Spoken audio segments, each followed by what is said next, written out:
నమస్కారం, ప్రజా పిలుపు న్యూస్ కి స్వాగతం. హెడ్లైన్ చూద్దాం.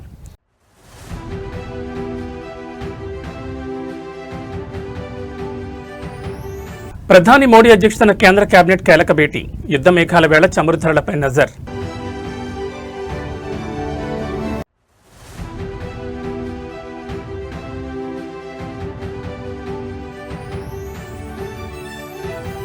రేపు 3 రాష్ట్రాల అసెంబ్లీ ఎన్నికలకు పోలింగ్ ఏర్పాట్లు పూర్తి చేసిన ఈసీ.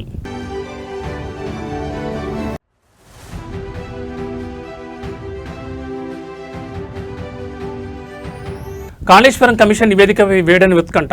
తీర్పును ఏప్రిల్ 22కు వాయిదా వేసిన హైకోర్టు.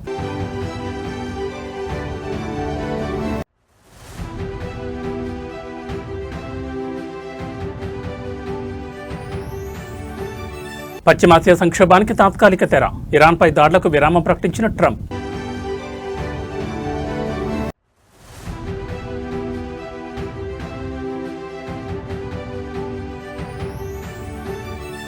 యుద్ధ భయాలకు బ్రేక్. బుల్లెట్లా దూసుకెట్టిన స్టాక్ మార్కెట్లో. ఇక డీటెయిల్స్ చూస్తే ప్రధాని నరేంద్ర మోడీ అధ్యక్షతన కేంద్ర కేబినెట్ సమావేశం ప్రారంభమైంది. ఈ భేటీలో దేశీయ అంశాలతో పాటు అంతర్జాతీయ పరిణామాలపై కీలక నిర్ణయాలు తీసుకునే అవకాశం ఉంది. ప్రస్తుతం పశ్చిమాసియాలో నెలకొన్న యుద్ధ వాతావరణం మరియు ఉద్రిక్తతల దృష్ట్యా భారత్పై పడే ప్రభావం గురించి కేబినెట్ ప్రధానంగా చర్చించనుంది. ముఖ్యంగా గ్యాస్, పెట్రోల్ మరియు డీజిల్ సరఫరాలో ఎలాంటి అంతరాయం కలగకుండా తీసుకోవాల్సిన చర్యలపై మంత్రుల బృందం చర్చించనుంది. చమురు ధరలు పెరగకుండా ముందస్తు ప్రణాళికలు రూపొందించే అవకాశం ఉంది. దేశవ్యాప్తంగా పెండింగ్లో ఉన్న పలు మౌలిక సదుపాయాల ప్రాజెక్టుల పురోగతిని ప్రధాని సమీక్షించనున్నారు. అలాగే వివిధ రాష్ట్రాలకు విడుదల చేయాల్సిన పెండింగ్ నిధులు, కేంద్ర ప్రాయోజిత పథకాల అమలుపై కీలక నిర్ణయాలు తీసుకోనున్నారు. భద్రతాపరమైన అంశాలపై కూడా రక్షణ శాఖ మంత్రితో ప్రత్యేకంగా చర్చ జరిగే అవకాశం ఉన్నట్లు సమాచారం. రాజకీయ ఆర్థిక పరిస్థితులు, దేశంలోని తాజా రాజకీయ పరిణామాలు మరియు ప్రస్తుత ఆర్థిక వ్యవస్థ గమనంపై కేబినెట్ సుదీర్ఘంగా చర్చించనుంది. ఆర్థిక స్థిరత్వాన్ని కాపాడుతూనే ప్రజలకు ప్రయోజనం చేకూర్చే మరికొన్ని కొత్త నిర్ణయాలను ఈ సమావేశంలో ప్రకటించే అవకాశం ఉందని విశ్లేషకులు భావిస్తున్నారు.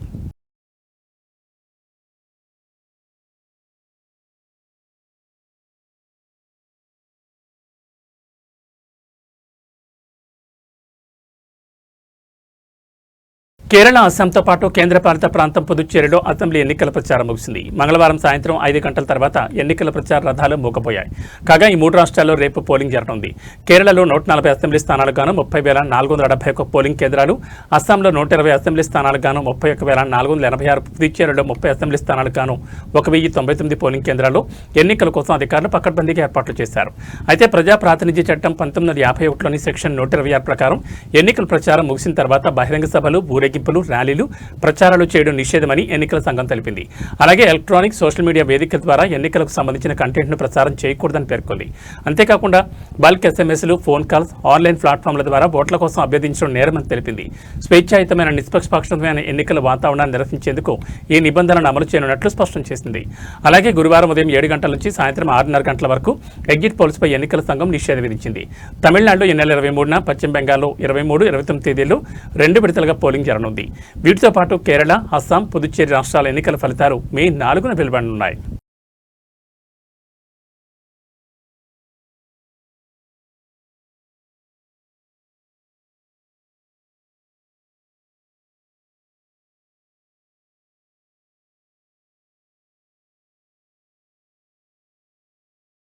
కాళేశ్వరం కమిషన్ నివేదికపై తీర్పు వాయిదా పడింది. రాష్ట్ర రాజకీయాల్లో సంచలనం రేపిన కాళేశ్వరం ప్రాజెక్టు అవకతవకలపై పీసీ ఘోష్ కమిషన్ ఏర్పాటు, దాని విచారణ ప్రక్రియను సవాల్ చేస్తూ దాఖలైన పిటిషన్లపై హైకోర్టు నేడు తుది తీర్పు వెల్లడించాల్సింది.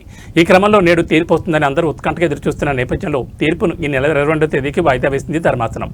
కాళేశ్వరం కమిషన్ నివేదికపై గతంలోనే కేసీఆర్, హరీష్ రావు, ఐఏఎస్ స్మితా సబర్వాల్, మాజీ సీఎస్ జోషి సవాల్ చేసిన విషయం తెలిసిందే. కొన్ని నెలలుగా ఈ పిటిషన్లపై వాదనలు జరిగాయి.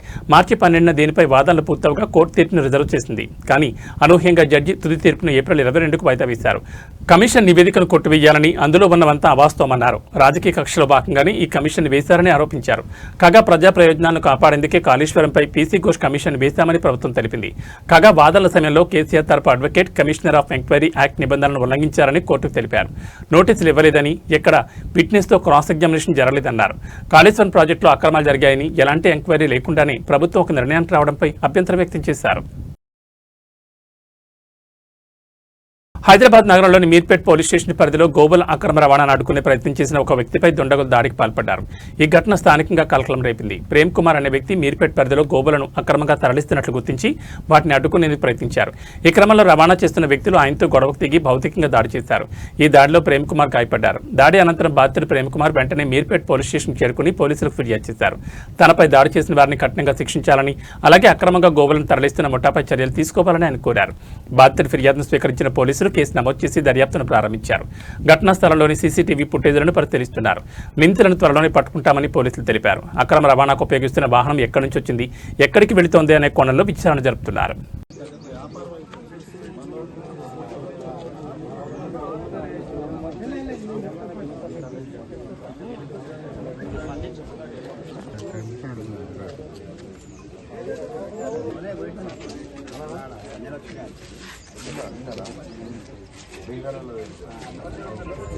బండి కూడా ముందు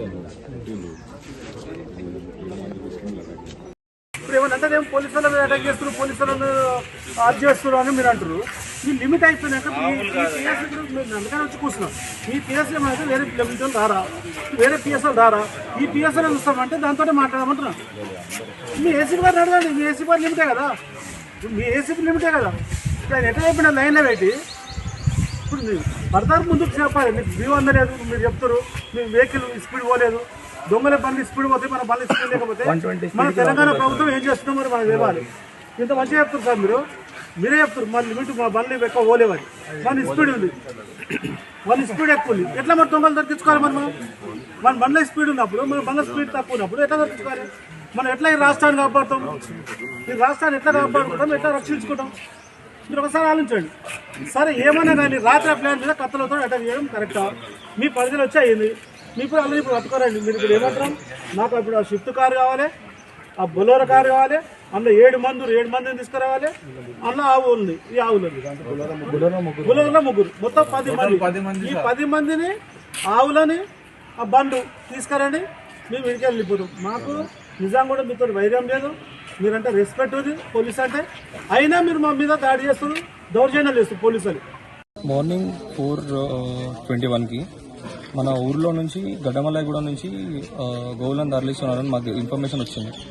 మా మిత్రుడు ఫోన్ చేసిండు, సాయి అని, ఆగపల్లి నుంచి ఫోన్ చేస్తే నేను వెంబడే బయటికి వెళ్ళడం జరిగింది. బయటికి వచ్చిన తర్వాత నేను వాళ్ళని చూసిన, రంగపూర్ వెళ్ళి రంగపూర్లో వెతికితే వాళ్ళు దొరకలే. అక్కడ నుంచి కారు వచ్చింది. ఫస్ట్ కారు రాగానే మళ్ళీ ముంగల్కి వచ్చిన తర్వాత బులెరో వచ్చింది, మా ఊర్లోకి రాగానే మళ్ళీ బులెరో వచ్చింది. గడ్డమల్లగూడ వచ్చిన తర్వాత ఆడికెళ్ళి ఫాలో అవుతూ మన వాళ్ళకి ఇంటిమేషన్ ఇచ్చిన, ఆగపల్లి వస్తున్నారు ఇప్పుడు అని చెప్తే బార్గెట్లు వేసినారు. బార్గెట్లు వేస్తే బార్గెట్లను గుద్దుకొని వచ్చారు. ఆడికెళ్ళి మళ్ళీ ముంగల్ వచ్చి ఇబ్రహ్మణం దగ్గర కూర్చున్నారు. ఇబ్రహ్మణం దగ్గర బార్గెట్లు వేస్తే మళ్ళీ ఆడికెళ్ళి గుద్దుకొని వచ్చారు. పోలీసులు ఎవరు కూడా రాలే బయటికి, ఇన్ఫర్మేషన్ ఇచ్చిన తర్వాత కూడా. దాని నెక్స్ట్ మళ్ళీ నేను మన వాళ్ళకి ఇంటిమేషన్ ఇచ్చుకుంటూ బొంగళూరు దాకా వచ్చిన. బొంగళూరు దగ్గర మన వాళ్ళు పిఎస్ వాళ్ళు వచ్చినారు, మా వెంకలు ఉన్నారు, వీళ్ళేమో చాలా ముంగలు ఉన్నాం. తులిప్చే ఉన్నప్పుడు పిఎస్ వాళ్ళు నా వెంకలకు వచ్చారు. ఆడికెళ్ళి వచ్చిన తర్వాత మళ్ళీ ఏడకట్టయ్యారు వాళ్ళు పిఎస్ వాళ్ళు. ఇంజాపూర్ కమాన్ దగ్గర రాగానే పోలీసు వాళ్ళు యూటర్న్ తీసేసుకున్నారు. నేను ఆడికెళ్ళి గురంగూడ వచ్చిన. గురంగూడ నుంచి వాళ్ళు ఫాలో అప్ అవుతూనే మందమల్లమ్మ దగ్గర దాకా వచ్చిన. ఆడ ఎవరు లేరు. ఎవరు లేకపోయేసరికి నేను పక్కన బండి ఆపిన. అంతే, వాళ్ళు స్లో అయినందుకు నేను బండి ఆపిన పక్కన. వాళ్ళు స్లో అయినారు కదా అని వెంకల నుంచి కారు వచ్చారు. దీన్ని దన్నదన్న కొడుతూనే ఉన్నారు. ఇక రాడ్లు పట్టుకొని మీది కూరుకొస్తున్నారు, కత్తులు పట్టుకొని వస్తున్నారు. ఒకడేమో జొంబా చేసి గుచ్చుతా అంటాడు. ప్రేమ్ కుమార్ నా పేరు. నేను చేతులు పట్టుకున్నావాంది, ఆడ కత్తి ఇట్లా తీయగా నేను చేతులు పట్టుకున్నావాంది. ఇంకోటేమో రాడ్తో తలకాయ మీద కొడుతుండు, మెడల మీద, ఇంట్లో కొడుతుండు. ఇటుక పిల్లలు ఇసిరేసారు మీకి. ఇలా 7 మంది ఉన్నారు వాళ్ళు కార్లో. ముస్లిమ్స్, హిందువులు ఒక్కరు కూడా లేడు. మొత్తం ముస్లిమ్సే. 7 మంది ముస్లిమ్సే ఉన్నారు. కారు వాళ్ళు దాన్ని వెంకలు వస్తున్నారు, ముంగల లైన్ క్లియర్ చేసుకుంటా. వాళ్ళు వెళ్ళిపోయినారు అని చెప్పి నేను సైడ్ తీసుకున్నా. వాళ్ళు పోయింది కదా అని చెప్పి, కారు వాళ్ళు వెళ్ళిపోయింది అని చెప్పి నేను సైడ్ తీసుకున్నా. బుల్లెట్ సైడ్ తీసుకోవాలి. వెంకలంగా వచ్చి దన్నదన్న కొడుతూనే ఉన్నారు. అవన్నీ పట్టుకుని వచ్చి లోపలికి, నేను లోపలికి ఉరికినా, మట్టి లోపలికి అట్లా లోపలికి రోడ్లో కురికినా, వేరే రోడ్లకి ఉరకాలని అందరూ వచ్చారు. ఆ లోపల ఏం చీకటి ఉన్నది. ఒకడు కత్తి తీస్తాడు, ఒకడు రాడ్ పట్టుకొని కొడతాడు. దాంట్లో ఏం అర్థం కాలేదు నాకు. ఇలా కొట్టిరు, బండి వాళ్ళ కొట్టిరు, మొత్తం ఆగమని చేసారు. తర్వాత ఇంకా మన వాళ్ళు అందరూ వచ్చారు మళ్ళీ తర్వాత. ఆంధ్రప్రదేశ్ దేవాదాయ శాఖ అసిస్టెంట్ కమిషనర్ కాళింగిరి శాంతిని అవినీతి నిరోధక శాఖ అధికారులు అరెస్ట్ చేశారు.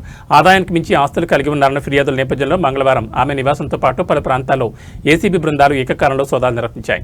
ఈ తనిఖీలో భారీగా అక్రమాస్తులు బయటపడడంతో ఆమెను అదుపులోకి తీసుకున్నారు. శాంతిని విజయవాడ ఏసీబీ కోర్టులో హాజరుపరచగా న్యాయమూర్తి ఏప్రిల్ 21 వరకు రిమాండ్ విధించారు. దాంతో ఆమెను విజయవాడ జిల్లా జైలుకు తరలించారు. మంగళవారం ఉదయం తాడేపల్లి, బుండబలితో పాటు మొత్తం 4 ప్రాంతాల్లో ఏసీబీ అధికారులు ఆకస్మిక దాడులు చేపట్టారు. సుమారు 6 గంటల పాటు సాగిన ఈ సోదాల్లో విశాఖపట్నం ఎండాడలో ఒక విలాసవంతమైన ఫ్లాట్, తాడేపల్లి సమీపంలోని కుంచనపల్లిలో G+2 భవనాన్ని గుర్తించారు. వీటితో పాటు 770 గ్రాముల బంగారు ఆభరణాలు, 3 కిలోల వెండి వస్తువులు, 1.15 లక్షల నగదు, బ్యాంక్ ఖాతాలో మరో 3 లక్షలు, ఒక కారు, ఒక ద్విచక్ర వాహనం ఉన్నట్లు ఏసీబీ వర్గాలు వెల్లడించాయి. కాళింగిరి శాంతి గతంలోనూ పలు వివాదాలతో వార్తల్లో నిలిచారు. అక్రమాల ఆరోపణల కారణంగా గత ఏడాది జూలై నుంచి ఈ ఏడాది మార్చి వరకు ఆమె సస్పెన్షన్లో ఉన్నారు. హైకోర్టు ఆదేశాలతో ఇటీవలే ఆమెను విధుల్లోకి తీసుకున్నారు. మాజీ ఎంపీ విజయసాయిరెడ్డి పేరుతో ముడిపడి పలు ఆరోపణలు రాగా వాటిని ఆమెతో పాటు విజయసాయిరెడ్డి కూడా ఖండించడం తెలిసిందే.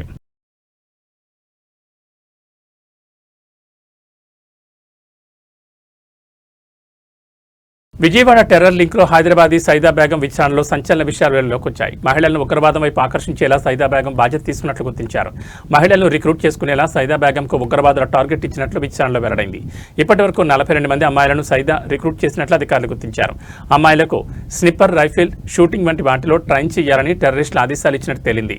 కమాతీన్ పేరుతో స్పెషల్ వాట్సాప్ గ్రూప్ మెయింటైన్ చేసిన సైదా బేగం మరింత ఎక్కువగా యూత్ను ఇస్లాం వైపు ఆకర్షితం చేసి నెట్వర్క్ పెంచాలని జిహాదీ గ్రూప్స్ నుండి ఆదేశాలు వచ్చినట్లు నిర్ధారణ అయినట్టు తెలిపారు.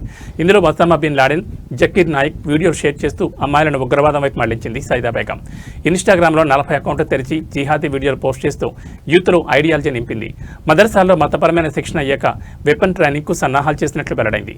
వాట్సాప్, ఇన్స్టా అకౌంట్లో కుప్పల కొద్దీ PDF ఫైల్ స్వాధీనం చేసుకున్నారు పోలీసులు. బ్లాక్ పౌడర్ మేకింగ్, పేలుడు పదార్థాల తయారీ వంటి వీడియోలు ఉన్నట్లు గుర్తించారు. వీటిని ట్రైనింగ్, రిక్రూట్మెంట్కు సంబంధించినవిగా గుర్తించారు. ప్రస్తుతం ఉగ్రవాద లింకులపై పోలీసులు లోతుగా దర్యాప్తు చేస్తున్నట్టు తెలిపారు. తర్వాత ఉగ్రవాద నెట్వర్క్లో మరిన్ని వివరాలు వెలుగులోకి వచ్చే అవకాశం ఉంది.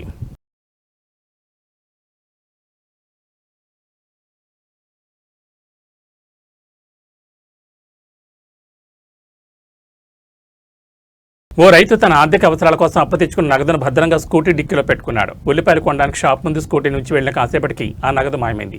పల్నాడు జిల్లా జొన్నలగడ్డ బైపాస్ రోడ్ వద్ద జరిగిన ఘటన స్థానికంగా కలకలం రేపింది. బాధితులు తెలిపిన వివరాల ప్రకారం వెంకట సత్యనారాయణ అనే రైతు తన వ్యక్తిగత అవసరాల నిమిత్తం 5 లక్షల నగదును అప్పుగా తెచ్చుకున్నాడు. ఆ డబ్బును బ్యాగ్లో పెట్టి స్కూటీ డిక్కీలో భద్రపరిచాడు. జొన్నలగడ్డ బైపాస్ రోడ్ సమీపంలో ఉల్లిపాయలు కొనుగోలు చేసేందుకు రైతు తన స్కూటీని రోడ్డు పక్కన ఆపి వెళ్లాడు. కేవలం కొద్ది నిమిషాల వ్యవధిలోనే తిరిగి వచ్చి చూసేసరికి స్కూటీ డిక్కీ తెరిచింది. లోపల ఉన్న 5 లక్షల నగదు బ్యాగ్ కనిపించకుండా పోయింది. దీంతో ఆందోళనకు గురైన రైతు చుట్టుపక్కల వారిని విచారించిన ఫలితం లేకపోయింది. గుర్తెలియని వ్యక్తి డిక్కీ తెరిచి నగదును దోచుకెళ్లినట్లు నిర్ధారణ అయింది. ఈ ఘటనకు సంబంధించిన దృశ్యాలు సమీపంలోని CCTV కెమెరాలో రికార్డ్ అయ్యాయి. బాధితుడి ఫిర్యాదు మేరకు పోలీసులు కేసు నమోదు చేసి CCTV ఫుటేజ్ ఆధారంగా నిందితుల కోసం గాలిస్తున్నట్లు పోలీసులు తెలిపారు. సాంకేతికత ఎంత అభివృద్ధి చెందినా గిరిజన పల్లెలకు మాత్రం ఇంకా రోడ్డు కష్టం తీరడం లేదు. పార్వతీపురం, మన్యం జిల్లా పాలకొండ నియోజకవర్గ పరిధిలోని గిరిజన గ్రామాల ప్రజలు నేటికి ఆసుపత్రికి వెళ్లాలంటే ప్రాణాలను అరచేతిలో పెట్టుకుని డోలీలపై ప్రయాణించాల్సిన దుస్థితి నెలకొంది. బొడ్డగూడ గ్రామ పంచాయతీ పరిధిలోని ఎగువ కోటకొండ, దిగువ కోటకొండ మరియు కోసింగూడ గ్రామాలకు చెందిన సరైన రహదారి సౌకర్యం లేదు.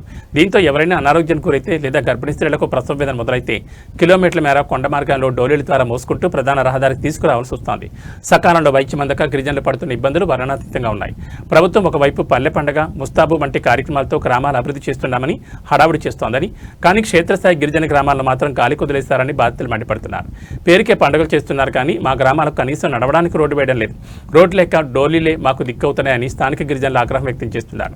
గిరిజన ప్రాంతాల్లో తక్షణమే రోడ్డు నిర్మాణ పనులు చేపట్టాలని, ప్రజల ప్రాణాలతో చెలగాట ఆడొద్దని కూటమి నాయకులు మరియు ఆదివాసీ సంఘాలు ప్రభుత్వం డిమాండ్ చేస్తున్నాయి. ఇప్పటికైనా అధికారులు స్పందించి యుద్ధ ప్రాతిపదికన ఈ 3 గ్రామాలకు శాశ్వత రహదారి సౌకర్యం కల్పించాలని కోరుతున్నారు.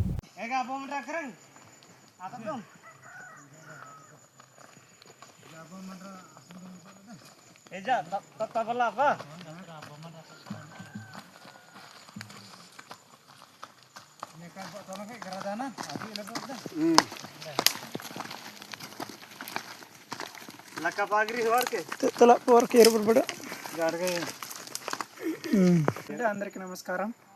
నా పేరు పాలక నరేష్. పార్వతీపురం, మన్యం జిల్లా కోటకొండ గ్రామం, బామ్ని మండలం, బొడ్డుగూడ గ్రామ పంచాయతీ. ఇప్పుడు వరకు ఇంకా మాకు రోడ్డు సౌకర్యాలు అన్నది మాకు ఎవరు పెద్ద పై అధికారులను ఇంతవరకు మాకు ఏది కల్పించలేదు. కావున ఇందుకు మా గ్రామంలో ఎటువంటి సమస్యలు వచ్చినా కానీ బాధ వచ్చినా కానీ ఇలాగా దోణి కట్టుకుంటూ ఇలాగ మోసుకుంటూ తీసుకెళ్ళవలసి వస్తుంది.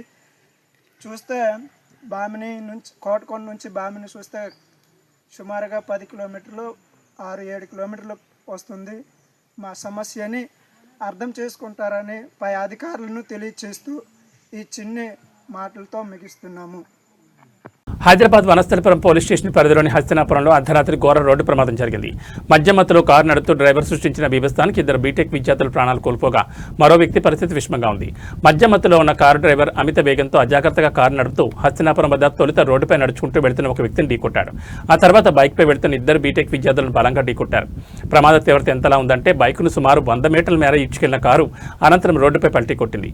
ఈ భీకర ప్రమాదంలో బైక్పై వెళ్తున్న 2 విద్యార్థులు అక్కడికక్కడే మృతి చెందారు. వీరిని బీటెక్ చదువుతున్న యువకులుగా గుర్తించారు. కాగా కారు ఢీకొన్న మరో వ్యక్తికి తీవ్ర గాయాలు కావడంతో చికిత్స నిమిత్తం స్థానిక ఆసుపత్రికి తరలించారు. ప్రస్తుతం అతని పరిస్థితి విషమంగా ఉన్నట్లు సమాచారం. కారు నడిపిన వ్యక్తి మద్యం సేవించున్నట్లు పోలీసులు ప్రాథమికంగా నిర్ధారించారు.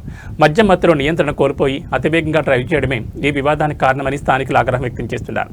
పోలీసులు ఘటనా స్థలానికి చేరుకుని మృతదేహాలను పోస్టుమార్టం నిమిత్తం తరలించారు. ఈ ఘటనపై కేసు నమోదు చేసిన వనస్థలిపురం పోలీసులు డ్రైవర్ అదుపులోకి తీసుకుని దర్యాప్తు చేస్తున్నారు.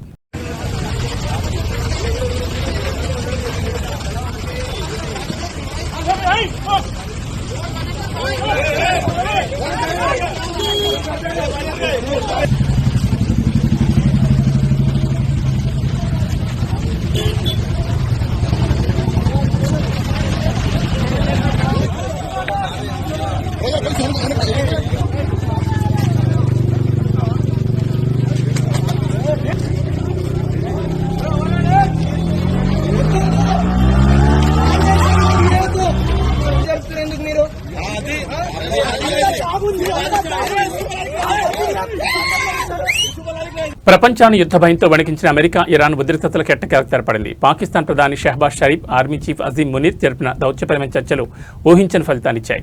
వారితో చర్చల అనంతరం అమెరికా అధ్యక్షుడు డొనాల్డ్ ట్రంప్ కాల్పుల విరమణను అధికారికంగా ప్రకటించారు. శాశ్వత శాంతి దిశగా అడుగులు వేస్తున్నామని, ప్రపంచ క్షేమం దృష్ట్యా ఈ నిర్ణయం తీసుకున్నామని ట్రంప్ వెల్లడించారు. ఈ కాల్పుల విరమణ ఒప్పందాన్ని ఇరాన్ కూడా ధృవీకరించడంతో అంతర్జాతీయ సమాజం ఊపిరి పీల్చుకుంది. ఈ ఒప్పందంలో భాగంగా ప్రపంచ వాణిజ్యానికి అత్యంత కీలకమైన హార్ముజ్ జలసంధిని తిరిగి తెరిచేందుకు ఇరాన్ అంగీకరించింది. దీనికి ప్రతిగా మధ్యప్రాచ్యంలోని ప్రాంతీయ స్థావరాల నుంచి తన బలగాలను ఉపసంహరించుకోవడానికి అమెరికాకు సమ్మతించింది. ఈ మేరకు ఏప్రిల్ 10న ఇస్లామాబాద్లో ఉభయ దేశాల ప్రతినిధులు సమావేశమై 10 పాయింట్ల శాంతి ఒప్పందం ప్రణాళికపై చర్చించనున్నారు. పాక్ మధ్యవర్తిత్వంతో కుదిరిన ఈ చారిత్రాత్మక పరిణామం చమురు ధరల తగ్గింపుకు, ప్రపంచ ఆర్థిక స్థిరత్వానికి మార్గం సుగమం చేయనుంది.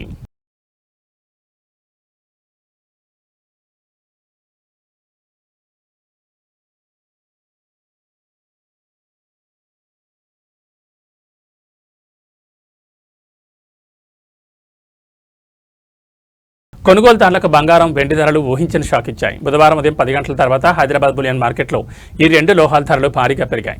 24 క్యారెట్ల బంగారం 10 గ్రాముల ధర ఏకంగా 3,980 పెరిగి 1,53,820కి జంప్ అయింది.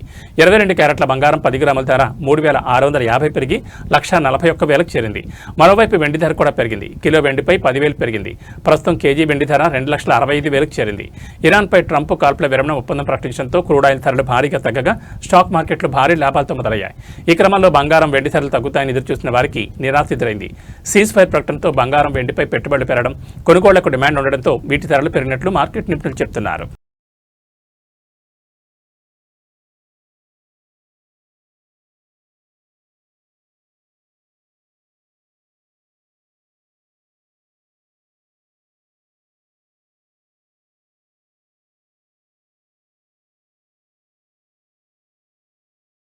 ఇరాన్పై 2 వారాల పాటు దాడులు చేయబోమని అమెరికా అధ్యక్షుడు డొనాల్డ్ ట్రంప్ ప్రకటించడం అంతర్జాతీయ మార్కెట్లలో ఫుల్ జోష్ తీసుకొచ్చింది. మరోవైపు అంతర్జాతీయంగా చమురు ధరలు కూడా భారీగా దిగొచ్చాయి. ఈ నేపథ్యంలో దేశీయ సూచీలు కూడా భారీ లాభాలతో ప్రారంభమయ్యాయి. డాలర్తో పోల్చుకుంటే రూపాయి మారకం విలువ బలపడింది. సెన్సెక్స్, నిఫ్టీ 3% పైగా లాభంతో ప్రారంభమయ్యాయి. ప్రస్తుతం దాదాపు అన్ని రంగాలు లాభాల్లోనే కదలాడుతున్నాయి. గత సెషన్ ముగింపుతో పోల్చుకుంటే ఇవాళ ఉదయం దాదాపు 2,500 పాయింట్ల లాభంతో మొదలైన సెన్సెక్స్ జోరు కొనసాగుతోంది. చాలా రోజుల తర్వాత 77,000 మార్కు దాటింది. ప్రస్తుతం ఉదయం 10 గంటల సమయంలో సెన్సెక్స్ 2,670 70 పాయింట్ల లాభంతో 77,286 వద్ద కొనసాగుతోంది. మరోవైపు నిఫ్టీ కూడా లాభాల బాటలోనే సాగుతోంది. ప్రస్తుతం 777 పాయింట్ల నష్టంతో 23,900 వద్ద కదలాడుతోంది. సెన్సెక్స్ నిఫ్టీలో అశోక్ లేలాండ్, ప్రెస్టీజ్ ఎస్టేట్, ఇంటర్గ్లోబ్ ఏవియేషన్, మదర్సన్, ఎల్ఎన్టీ ఫైనాన్స్ మొదలైన షేర్లు లాభాల్లో ఉన్నాయి. ఆయిల్ ఇండియా, నాల్కో, ఓఎన్జీసీ, కోల్ ఇండియా, సన్ ఫార్మా మొదలైన షేర్లు నష్టాల బాటలో కొనసాగుతున్నాయి. నిఫ్టీ మిడ్ క్యాప్ ఇండెక్స్ 1843 పాయింట్ల లాభంతో ఉంది. బ్యాంక్ నిఫ్టీ 2473 పాయింట్ల లాభంతో ఉంది. డాలర్తో పోల్చుకుంటే రూపాయి మారక విలువ 92.55గా ఉంది.